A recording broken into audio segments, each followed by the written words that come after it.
For exclusive podcasts and more, sign up at patreon.com/partnersincrimemedia. This week's Law & Order Marathon winner is Amber Van... Oh, sorry. This week's Law & Order Marathon winner is Amber... Whoa. This week's Law & Order Marathon winner is Amber Van Treck of Anchorage, Alaska. Amber will get a marathon decal showing she watched 26.2 hours of her favorite crime show. To be next week's winner, sign up at lawandorderpodcast.com. I'm Kevin Flynn with Rebecca Lavoie and Erika Villalba, and these are their stories. You think you know who did it, but you don't know who did it. Law and order, law and order, law and order. It's no ordinary police procedural, baby. It's the FNOG of police procedurals, baby. Law and order, law and order, law and order, law and order. These are their stories, these are their stories.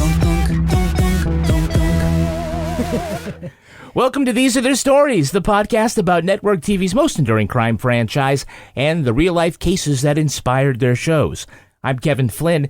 Each podcast will break down an episode from either Criminal Intent, SVU, or Original Recipe. And today we're looking at Special Victims Unit, Season 20, Episode 5, Accredo. So the egotistical male leader of an all-female group is sleeping with one of his acolytes. It's not a shock. It's also not illegal. Or motive for Vicky's murder. Joining me to do just that is true crime author and the host of Crime Writers On and Netflix's You Can't Make This Up podcasts, Rebecca Lavoie. Hello, Rebecca. Kevin, I'm so happy to be here. I was just with my trainer. I had to run all the way back to the studio in order to record this podcast. You can move in with me and do squats.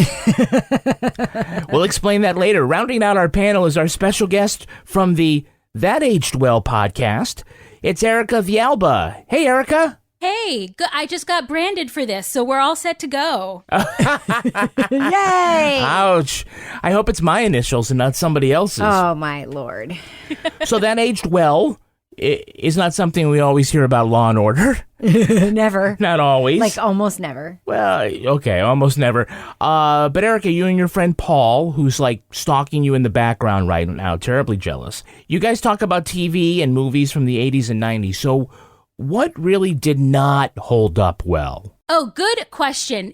You know what sadly has not aged as well as I wanted it to is John Hughes films.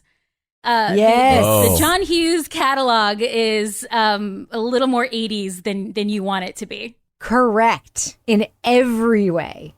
I mean, we're talking about Breakfast Club. Don't watch 16 Candles. 16 Candles. All of them. Like, all of them. I'm sorry, my friend John Cryer, but even Blaine has not aged particularly well. So I'm not supposed to want to be Anthony Michael Hall and show all my friends the panties of the hottest girl in school? That's not something I'm supposed to aspire toward? No. Why you gotta ruin it for everybody? Nor are you going to give your drunk girlfriend to Anthony Michael Hall and say you can do whatever you want with her. That is not a thing you should aspire to. That is an actual thing that happens in a movie that teenagers are meant to watch. Correct. Do whatever you want with her. It's cool. And we all loved it. Oh, no more Yankee Jake on my Ryan, wanky. though. Yes, he I was got it. hot, Yes. was he not? Jake Ryan was hot. Even I will say that. Discount Matt Dillon. He had it all going on. Hell yeah. Discount Matt Dillon. Perfect. Hey, Erika, of all the franchises, which two cops are your favorite detective team? Favorite Law and Order detective team. Okay, so I'm going to cheat and give you two answers because the actual answer is Briscoe and Green because they give amazing big Broadway energy. And I love seeing two song and dance men as cops, as rough and tumble cops. But for SVU... Not singing or dancing, but go ahead. SVU is my favorite of the franchises. And so I got to say Munch and Finn also are excellent.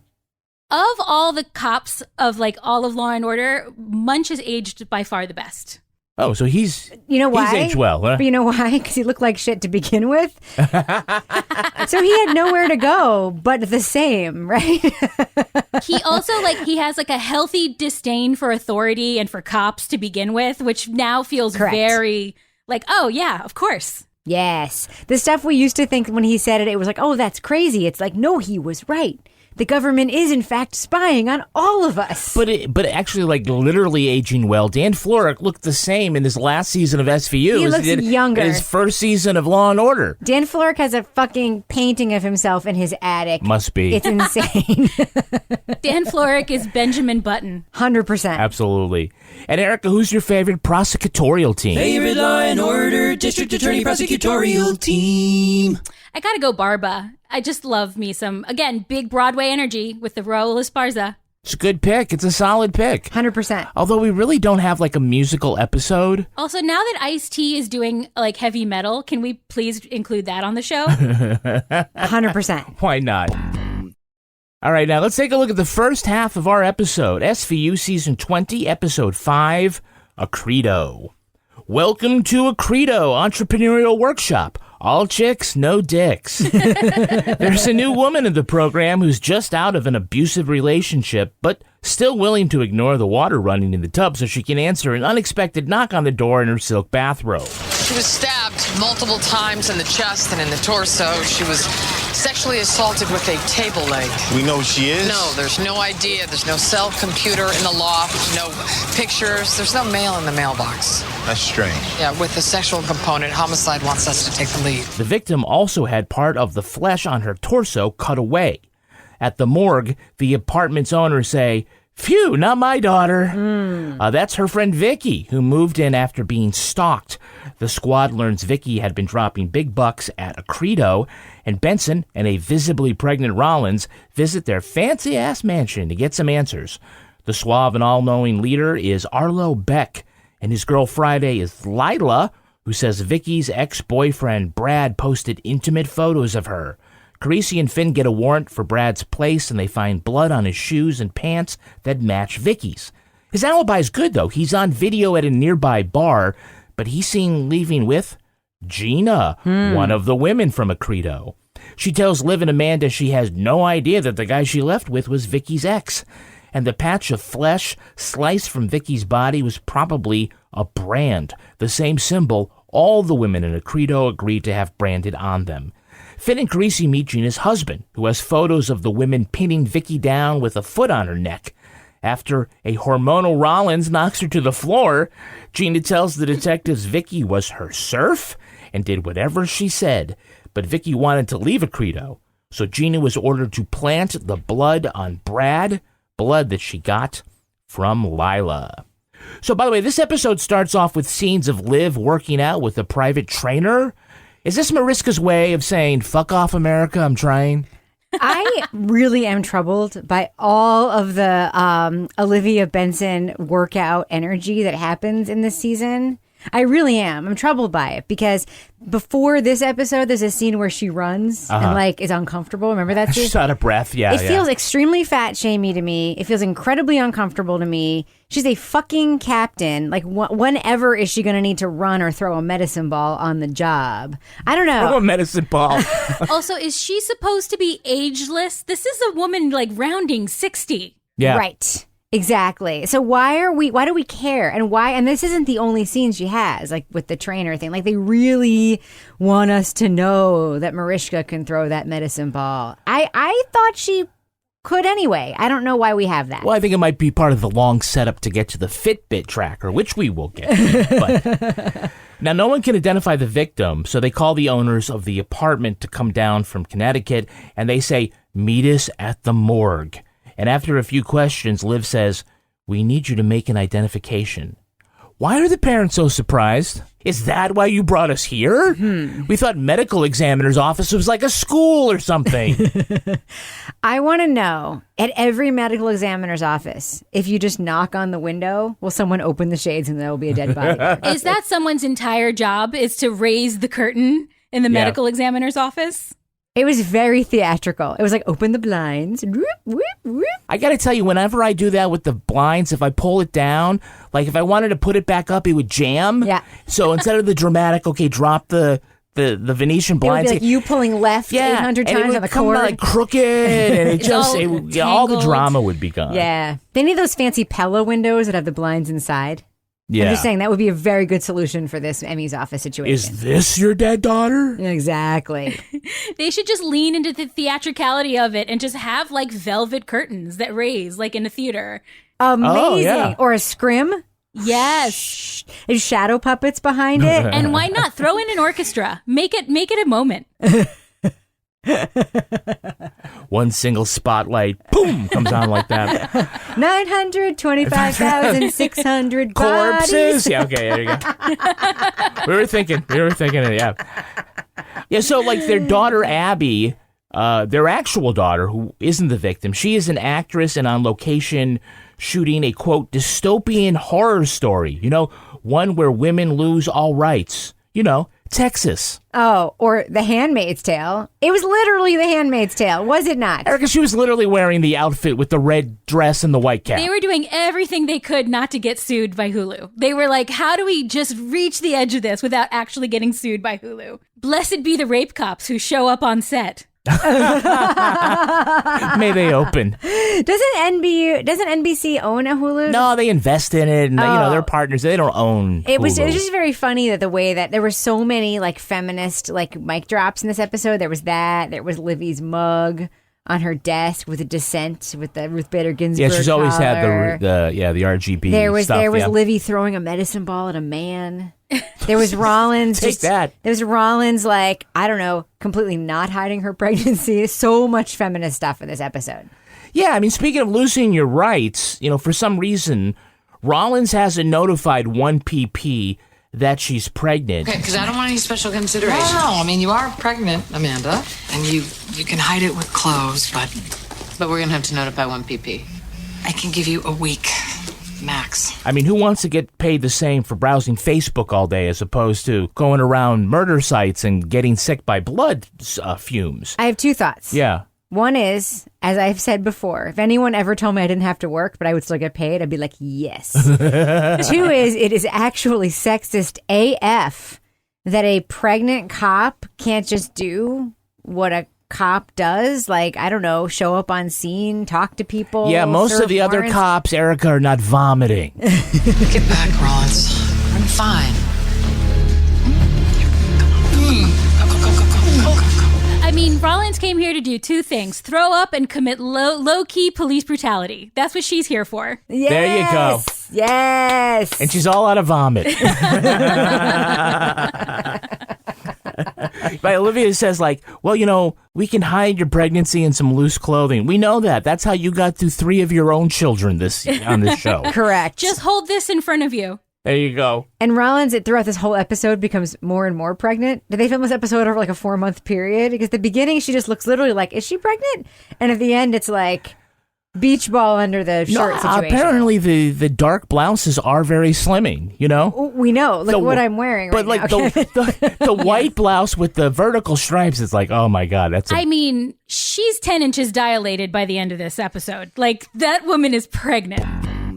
We have a couple of Hey, It's That Girls. Mm-hmm. Hey, it's that girl. Can you name the actress playing Lila Finch, the number 2 at Accredo, that actress? Nope. No. Most guys will say, sure, I'm a feminist. But when push comes to shove, the one who's promoted is the one who plays golf, talks sports, drinks bourbon, smokes cigars. Well, not that it matters, but I run my unit. But who runs you? Okay, that's Sarah Carter. She appeared as the alien fighting militia leader Margaret in TNT's Falling Skies and Madeline Poe in CBS's Shark. Oh, 2 shows we watched religiously. Yeah, that. She was also a recurring character, Alice Baker on Smallville, which is interesting if you know the rip from the headline story. That's interesting. She's going to be the lead in the upcoming remake of the classic horror film Nosferatu. Ooh. She's also currently on the WB's Flash, along with Jesse L. Martin, who is gorgeous. She plays Grace Gibbons, a.k.a. supervillain Cicada.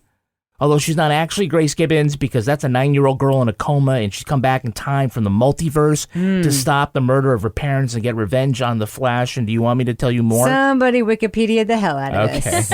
I'm just doing my nerd stuff. How about Gina? Anyone recognize her? That's Gina, the good time girl with a pocket full of crime scene blood. Nope. Do not. Anyway, at Accredo, we're forced to face our fears. Last night, I took control.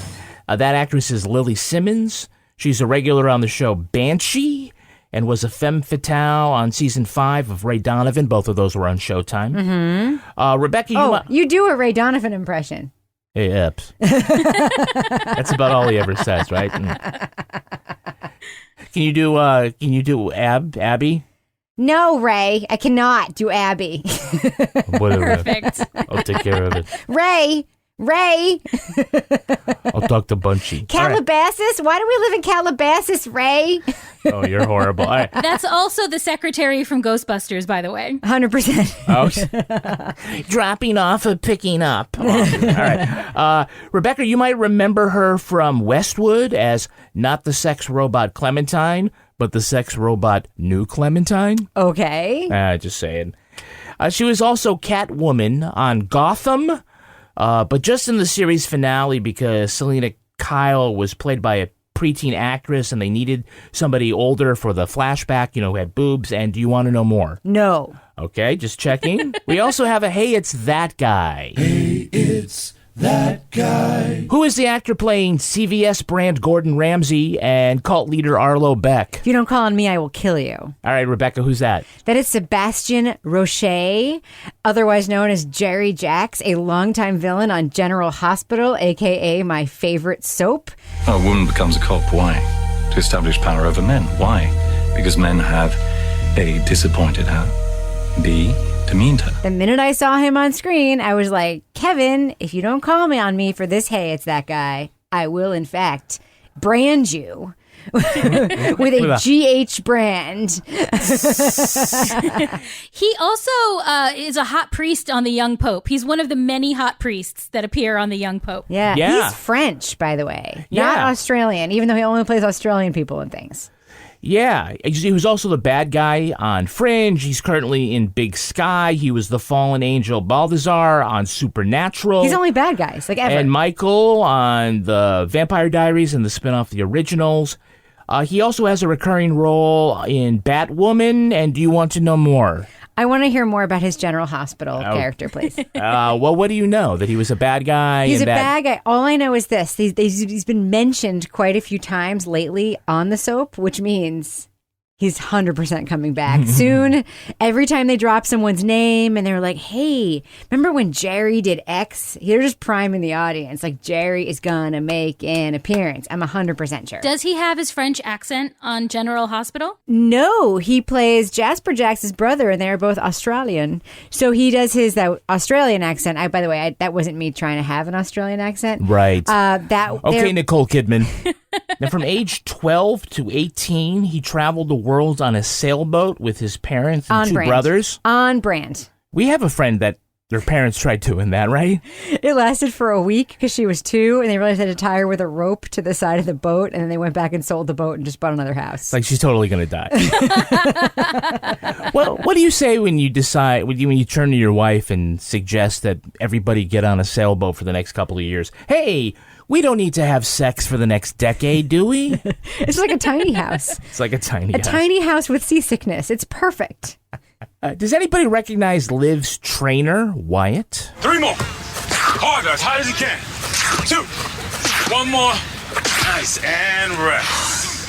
That's Enjo Okafor. He's the creator of the 28-day body transformation program. I did the 27-day and tried to, You did the 27-day and quit, and that's why you look like the way you do and not like him? Is that what you're saying? Yes, I didn't get to the 28th day, obviously. The 28th day was key, apparently. He says that he grew up bedridden in Nigeria, moved to the U.S., took up boxing at the age of 31, and became amateur heavyweight Golden Globes champion twice. I mean, I want to say, fuck you, guy, but I'm also very proud at the same time. I don't know. What do you think? I mean, I was also the heavyweight champion at 31, so I don't think it's that impressive at all. That's incredible. That story is... Now I know what actually happened is he and Mariska Hargitay are friends. Yeah, they're just friends. She's like, hey, can I bring my cool friend on our show? And they were like, yeah, you own us. You could do whatever you want, Mariska. That's actually what I thought. I think, is she actually working out with this dude and she just wants us to know? Well... First of all, his website says that he's the most downloaded blackmail model on the internet. Okay. Congratulations. I don't know how to verify that, but that's what he says. He is a personal trainer to a lot of important people in New York, including Brooke Shields, grandmother of future serial killer and ballet dancer Noah Decker Benson. Yes. I don't know if Mariska is not advertised as one of his clients. She is, though. She totally is. She has to be. Why? Like, this storyline is nonsensical and stupid unless she wanted to bring her friend on the show. That's how you get on Law and Order, is you just sit next to Mariska at a dinner party, and they're like, and then next thing you know, you're the next DA on Law and Order. I'm gonna get you a cameo on SVU, and you are going to do squats with me for the next 6 months for no charge. But we are gonna. I do want to skip leg day every once in a while. Okay. This is a man who did leg day exactly once in his whole life. So who's playing Claudia, the Accredo member and Arlo's lawyer? Anyone recognize her? This group taught me to take back my power.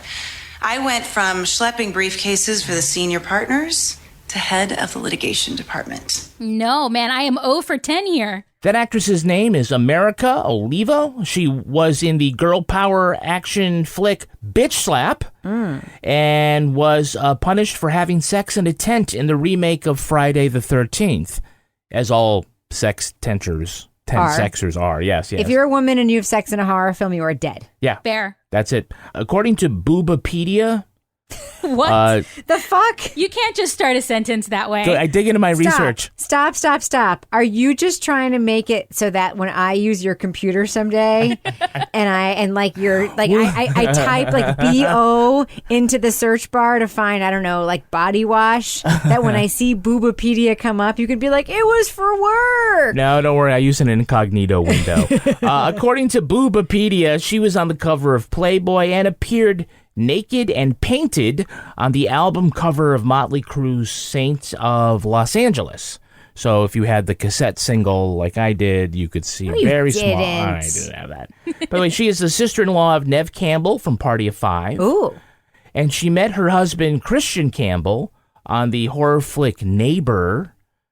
She was the lead bad guy or bad girl, and she did all of her own stunts, apparently, which includes handling her future husband's rubber penis while she inserted an ice pick down the hole. Aw, I bet that was the best wedding speech ever. How did you meet? Well, cute story. She did all of her own stunts. The penis did not. It was a meet cute.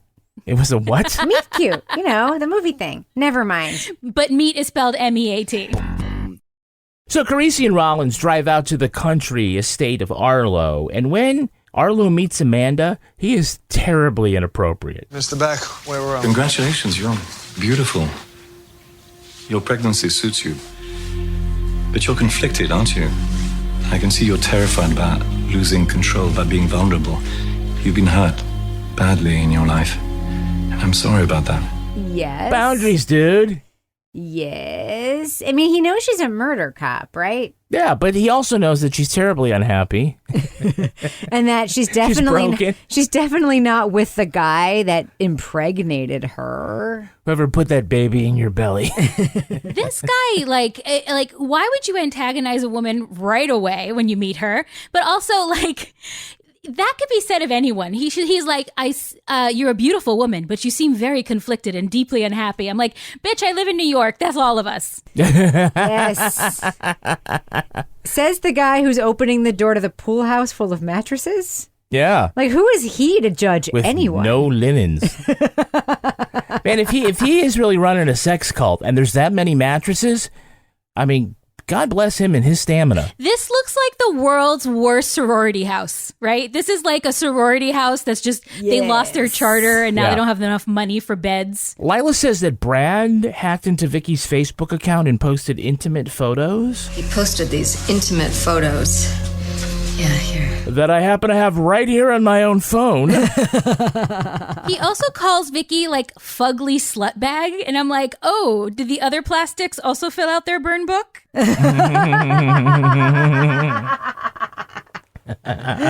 Brad, who's he the man bun? Who is he to talk? I know, right? they think it's Brad because they go to his apartment and they find a very sharp knife put in the dishwasher. By the way, you would never do that if you were a real professional cook. You never put your knives in the dishwasher. Every cook that's even an amateur knows that. It's very off-brand for Brad. Look at that. It's definitely blood. Yeah. There's also some blood on the jeans here. Gotta be off the hook if he just do his laundry. Sweet wisdom from Finn. He didn't seem to have any electricity. There was no light. Yes. Why, when executing a search warrant in which they don't actually do a search except open the dishwasher, are they walking around the apartment with flashlights? They do this all the time on TV. Instead of just turning on the lights, they're like doing this with the flashlight by their shoulder. Like, Erika, why do they do that? I don't make it more fun for themselves. Just give us a little. We've been on the force for too long. We need a little roadblock. Are they like thinking maybe I'm preserving the fingerprint on the light switch if I don't touch it? I don't know. But let me put my hands all over this knife. And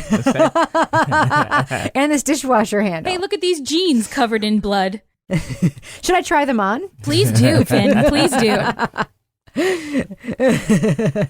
Oh, hell no. Oh, hell no. Well, Rollins gets all estrogen strong and barges... Well, even she says it was hormonal.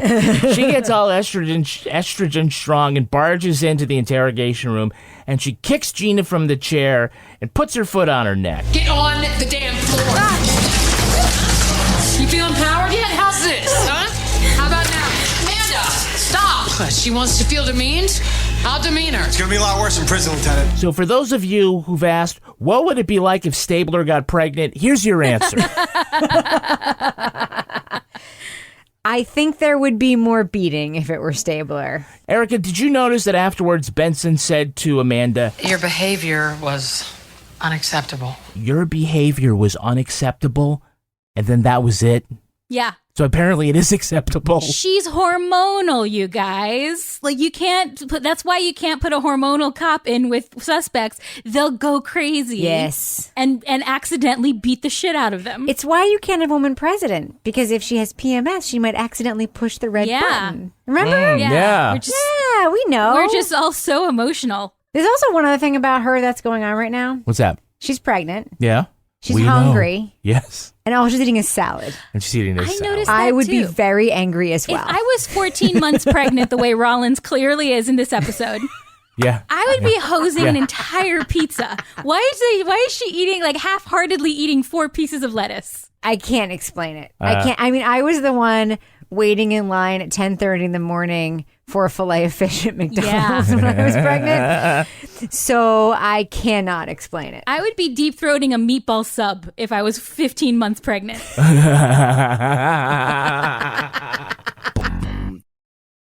right, now let's take a look at the second half of this episode.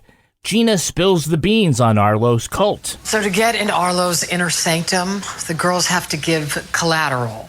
The deed to their house, naked photos. Like the ones Brad took of Vicky. And are you ready for this? The brand that we saw, AHM, it stands for At His Mercy. Carisi uses the GPS data from Lila's Fitbit or Fit Tracker or whatever the fuck they're going to call it in this episode to place her in Vicky's neighborhood, and then uses the heart rate monitor to see she was doing a lot of exercise during the time of the death. While at Rikers, the lieutenant turns the Benson empathy meter up to 11 and convinces Lila that she don't need no man to get no self-respect. You really got to stop drinking when I'm talking. Neither do I, by the way, which is why I'm here with you. So Gina planted the blood she got from Lila, who killed Vicky on Arlo's orders, all because Vicky was going to leave Accredo. They arrest Arlo, whose attorney is Accredo member Claudia. Amanda Rollins, let me repeat, Amanda Rollins gives Claudia life advice, urging her to do the right thing. It pays off when Arlo makes bail and is about to flee on a private plane, and Claudia gives SVU a heads up. The episode ends with Arlo getting arrested again, and Rollins, who, in her 58th week of gestation, says, I think I'll finally let the bosses know I'm pregnant. Also, Noah acts like an asshole. All right. Yes. So, Here's the whole reason that Liv has been counting her steps. It's about the Fitbit. So she gets the idea about the Fitbit. So let me paint the picture for everyone who doesn't remember the episode. They bring up a graph of Lila's heart rate. Now this is a graph of Lila's heart rate on the night of the murder. And so it starts off, it's low. It's actually so low, it's looks like she's dead, right? They don't know how to do anything proportional in this graph. So then it rises as she's apparently climbing up the stairs. Now from 8:45 to 9 p.m., it gets up to 110. Now, that's got to be her going up the 6 flights of steps it took to get to the crime scene. And then it kind of levels off, and then the graph looks like cliffhangers from The Price is Right. Yes. Right? Boop, boop, boop, boop, boop, boop. 10 minutes later, boom, it goes up to 130. It stays elevated for 40 minutes. It gets as high as 160, Lou. That's the murder. That's what I'm thinking. And then some small talk, and then it spikes, and the thing's all over the place for about a half an hour while she's beating and assaulting and filleting the victim. And then the graph drops right straight down and back to normal. Totally cool. Yep. By the way, that's some cold-blooded shit after that. I would be heavy breathing for an hour. How many calories do you burn committing sexual assault and murder? I would just wish the Fit Tracker could have let us know. Oh, I can tell you, 850. It tells us that, yes. And she got in about an extra 700 steps. I'm just going to say, if she had used maybe a pepper shaker instead of a table leg, it wouldn't have been as many calories. So she chose the right, Pilates implement. Yeah, it was very intense. Yeah, I don't know how easy it would be to remove a leg from a table. She was committed. Let alone use it as a... That is called commitment. That is called commitment. You know, like the claps they do in tweets? That is called commitment. She is a yoga master. She is a cold-blooded killer. She can do everything. Yeah, right. She's not going to bring a knife or a gun to kill Vicky, but she brought an Allen wrench so she could unscrew the leg. When they arrest Arlo, Benson does her best whisper acting. So you make women feel safe. They feel heard. And because they trust you, they share their deepest insecurities, their weaknesses with you. And then you use those vulnerabilities to destroy them.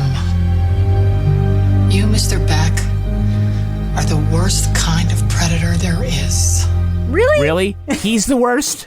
Okay. He's the worst kind of predator? Not the lady who bludgeoned someone to death? Also, all of the child rapists we have seen on this show for the last 20 plus years. He's the worst. He's worse than the guy who the guy who kept the driver's licenses of the rape victim so he could attack him again and again. Exactly. Yeah. The guy with the sex dungeon. Worse than that guy? No. Yeah, Lewis broke out of prison just so he could come after you, but Tony Robbins here is worse. Jerry Jacks from General Hospital You're is the worst. You make women feel good about themselves, and then you qualify them for mortgages they can't make the payments on. You're the worst kind of predatory lender. He's the worst. You do really manipulative TED Talks. How dare you? There you. These women were all feeling good about themselves. You making partner. And then you have a clothing line where your size 6s are actually a regular person's size 4 and make people feel really bad about themselves. You're a personal trainer who tells a perfectly fit woman who's not a size 0 that she has more work to do. You're the worst kind of predator. Yeah, you're like my trainer, Wyatt. You throw a medicine ball at me, the 8-pound one, and you tell me it's the 4-pound. Fuck you, Wyatt. Oh, I'm sorry I went someplace I wasn't supposed to You're go. the worst kind of predator. The worst guy. You're the worst kind of predator. No, you are. Yeah. Oh, my God. You make theater references. You're the worst kind of predator. In this episode, we learned that Rollins gets a lady boner from Michael J. Fox. That was weird. Family Ties was my favorite Alex P. I really, really liked him. But I would turn the volume all the way up so I couldn't hear what was going on downstairs, the screaming, the cussing. That's Rollins' favorite TV show? Not what I saw coming. Yeah. I would have guessed Mama's Family. Thought it was Mama's Family. She was rubbing one out to Tim Conway. Listen, on everyone forgets that besides Alex P. Keaton on Family Ties, they also had a dad who worked for PBS, which is hot. No, it's not. It's about as milquetoasty as you can get. What would you think I would say What at this would moment? do, baby, without us? Sha-la-la-la. There's an interesting reveal that kind of runs through much of her character arc. Wait, whose character arc? Rollins? Rollins' character arc. It's that her dad would beat up her mom. And this is something that we come back to later in the season in this very format-breaking episode. It was part 33, I think it was called. It was the one where everybody was sort of in the waiting room before going to testify. Oh, fucking episode. Everybody was doing their Emmy reels. Waiting room, yeah. Right. The episode that was clearly just like one of the writers wanted to have a theater moment, like a I'm going to write my Eugene O'Neill play today, but these guys are going to be in it. They're all going to be in a play, as if they're waiting off stage to do something, and it's all just very, very freeform and ad-lib. It's like the nomenclature of acting. We're all beneath a big blanket dancing. Yeah. Well, I think Mariska was like, I won an Emmy when Bush was president. So can we maybe give me something to work with here? But anyway, so it's what Rollins says is, that her dad would beat up her mom, but that Rollins' lingering anger was not with him. I was so mad at her. How could she let him? Now I'll say, for fictional TV characters out there, that's not usually the way they play it, right? It's very obvious that the resentment and anger she has, that character would be towards her father. I think it's much more complex, but have you guys ever seen it like this? It's real. Real, yeah. I gotta say, I will commend this moment, and I felt like it was a real moment and wonderfully done. I agree. And also, Kelly Giddish sells the hell out of that. Yeah. Even though she's eating a salad at the time. Yes. She's eating a sad, limp salad. So in the end, the life lesson learned for Rollins is that she can either secretly deliver this baby in the bathroom at the prom, or she can report it to the department. And it is going to kill me to have to sit behind a desk, but it's only a few months, right? And the father, I wanted you to know, is Al Pollack. He's a cardiologist. Doctor. Nice. So she has to also throw in, hey, this guy's a cardiologist, not some shitty podcaster or something. And not an undercover Irish cop who's, I guess, the first dad. Yeah. And then Olivia, I actually think the worst part about this is that Olivia says, a doctor. Well, she's way to Rollins' go. mom, and there's something attached to that we should be excited about. When Rollins said earlier in the episode, you have one reckless night and this happens, who the fuck cares if this guy's a doctor? Clearly it wasn't planned. I found that to be a weird little moment. I thought so too. I also thought it was weird when she's talking to the lawyer and she's like, my life sucks because of this baby. And I'm like, you're about to have this kid in 14 hours. Why are you just walking around town telling everyone how much you hate your unborn baby? On TV, and the baby's going to be able to see it in reruns on USA in 20 years, a million times. By the way, we also get one quick scene near the end where Noah is a punk-ass bitch who is probably going to be a serial killer. Yes. 100%. But I don't want to do homework. You're in first grade now. Mrs. Rosniak says she wants you to practice your spelling words. No. Hey, whoa, Noah. I didn't like homework either, and I have daughters. Just tell your mom what's what. Yeah, I think next time she sees Wyatt, she should say, instead of coming home and make me do squats, say, come home and scare the shit out of my bratty son. Yes. All you think about is Lucy. Where's Lucy? All you gotta do is throw that medicine ball at him one time, and he'll think oh, this is... All right, let's take a look at the real-life story that inspired this episode. It's time for Rip from the Headlines. What could it be? You think you know who did it. You think you know who did it. But you don't know who did it. You don't know who did it. Rip from the headlines. This episode takes some inspiration from the story of the NXIVM sex cult. Keith Raniere started a self-help organization in the late 90s. Raniere and his partner Nancy Salzman held professional growth seminars, convincing attendees to spend increasing amounts of money to hear his wisdom. The Executive Success Program eventually grew to over 3,000 attendees.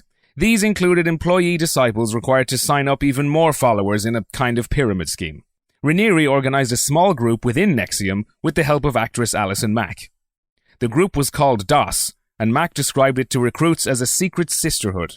But for their initiation, the women were stripped naked, held down by Mack and 3 others, and had Raniere's initials branded into their genitals with a cauterizing pen. They were then forced into sexual slavery. The women also provided the leaders with embarrassing material to ensure their silence. Several DOS members fled NXIVM and told their stories to authorities. After being arrested in Mexico, Raniere was charged with racketeering and sex trafficking. He was convicted, and in October was sentenced to 120 years in prison.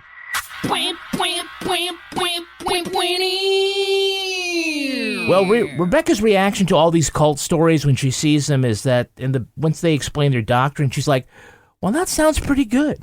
What? You're always like when they're talking about NXIVM, like, wow. No, I don't say that. Okay, to be clear, I don't say that when you hear the consequences. I say it when they you didn't get to the sex cult part, but when they're talking about empowerment. I say when they say, hey, come join us, and like you're going to be way more badass than you were before, and you're not going to care about what men think about you anymore. I'm like, yeah, that sounds fucking amazing. What I mean is, I get the lore. I wouldn't be tempted by the lore, but I'm also not going to judge someone else for getting the lore, if that makes sense.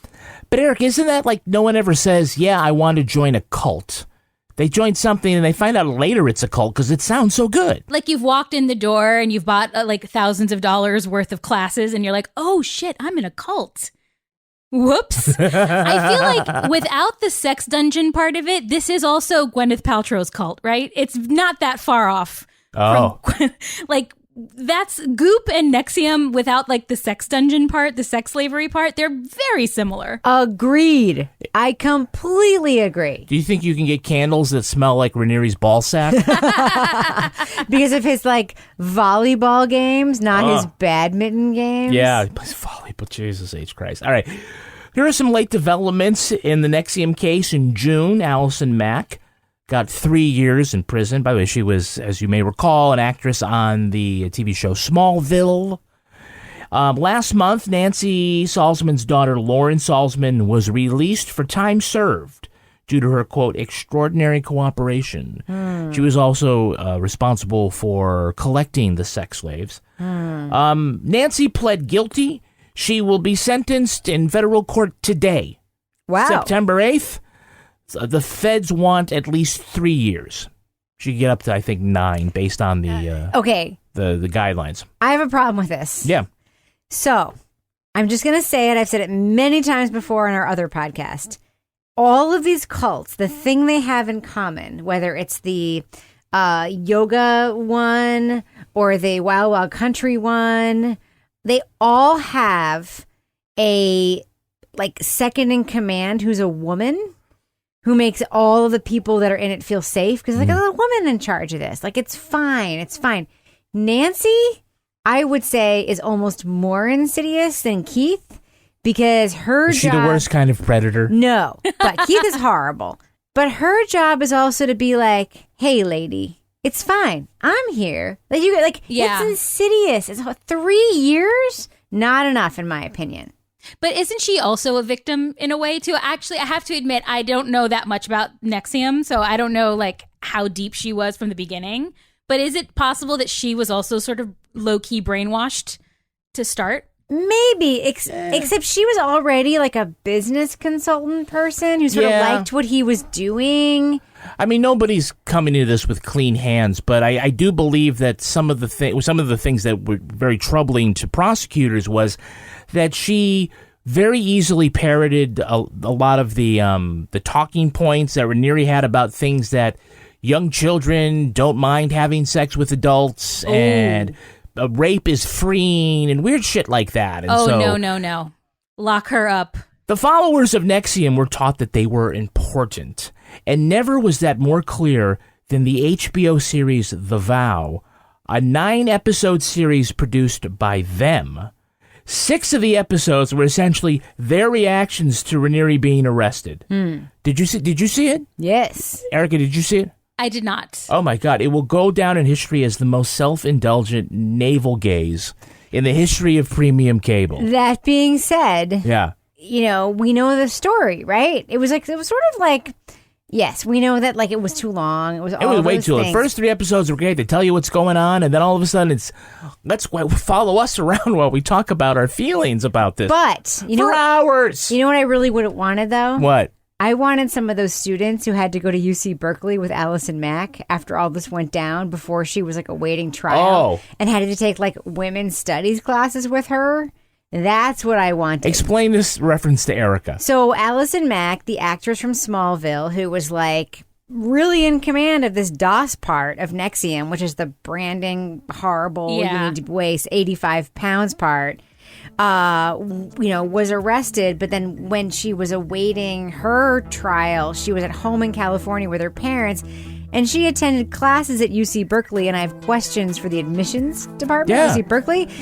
But, like, she was attending classes, and they were, like, women's studies classes, and, like... What was her admissions essay? And, like, the other students were like, what in the actual fuck am I doing here with a cult leader who indoctrinated women into a, like, sex trafficking thing? It was a whole thing. I want to know everything. I want to know what her grades were. I want to know who her TA was. I want to know if she was paired with other students, like a study group. I want to know all about that. That is the next HBO series. She should not be doing a term paper. She should be the term paper. Do you think she would raise her hand in class and be like, so hypothetically speaking, what if you lured a bunch of women to their untimely demise? Is that really anti-feminist? Just hypothetically. The best thing I keep thinking about her is like every other college student, she goes home for Thanksgiving and someone has an opinion and then she's like, but actually. Her admission essay was what I did last summer and it was all about branding.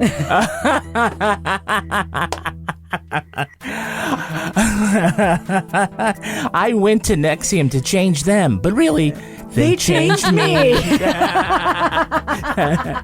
That is going to do it for us. We want to thank our guest, Erika Villalba. Erika, where can our listeners follow you online? So they can listen to That Aged Well wherever they listen to podcasts. They could follow us on Twitter at That Aged Well Pod or on Instagram at just That Aged Well. And Rebecca Lavoie, how can our listeners follow you? At NXIVM. No, I'm just kidding. You can find me on Twitter and Instagram at Reb Lavoie. And you can track me on Twitter at Vanguard. No, that's at Kevin P. Flynn. You can also tweet to us at Law & Order Pod. Or follow us on Instagram at These Are Their Stories Podcast. Our newsreader was Chris Green. Our theme music was composed and performed by Uncanny Valleys. Line editing by Henry Lavoie. Content assistance from Travis Roy. Lily Flynn handles promotions. To get ad-free episodes of These Are Their Stories a week early, sign up for Stitcher Premium. All clips in this podcast were used in compliance with the U.S. Copyrights Act fair use exemption for criticism and commentary. Go to lawandorderpodcast.com to sign up for our newsletter for a chance to be our next Law & Order Marathon winner. These Are Their Stories was recorded in the Yoga Loft above the Bodega in Bay St. Louis, Mississippi studio and is a production of Partners in Crime Media.